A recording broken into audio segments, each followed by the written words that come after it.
നമ്മുടെ മക്കൾ എപ്പോൾ വിശന്നിരിക്കുന്നോ ആ സമയത്ത് ഫുഡ് കൊടുക്കുന്നതായിരിക്കും എപ്പോഴും നല്ലത്. കാരണം അത് വിശപ്പില്ലാതിരിക്കുന്ന സമയത്ത് നമ്മൾ ഭക്ഷണമായിട്ട് പുറകെ നടന്നു കഴിഞ്ഞാൽ ഒരു പക്ഷേ കുഞ്ഞിന് വിരക്തിയാവും, അതുപോലെ കുഞ്ഞിന് ഭക്ഷണത്തിനോടുള്ള ഒരു വെറുപ്പും അതുപോലെ തന്നെ താല്പര്യക്കുറവൊക്കെ വരാനുള്ള സാധ്യത വളരെ കൂടുതലാണ്. അപ്പോൾ കുഞ്ഞു പക്ഷേ കഴിച്ചില്ലാന്നിരിക്കാം, ഈ ഭക്ഷണം വേസ്റ്റ് ആവുകയും ചെയ്യാം.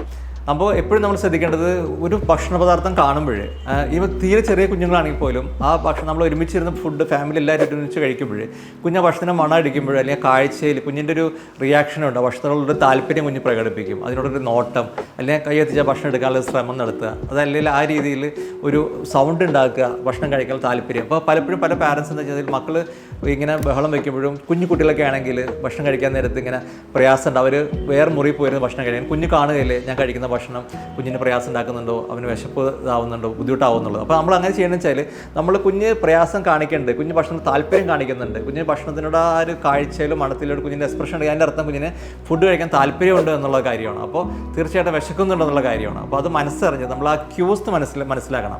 ഫുഡ് കഴിക്കാനുള്ള കുഞ്ഞിൻ്റെ ആ ഒരു താല്പര്യം ആ സമയത്തുണ്ടെന്ന് മനസ്സിലാക്കിയിട്ട് നമ്മൾ ഇമീഡിയറ്റ് ആയിട്ട് കുഞ്ഞിനെ ആ സമയത്ത് ഫീഡ് ചെയ്യുന്ന എപ്പോഴും ഉത്തമമായിരിക്കും.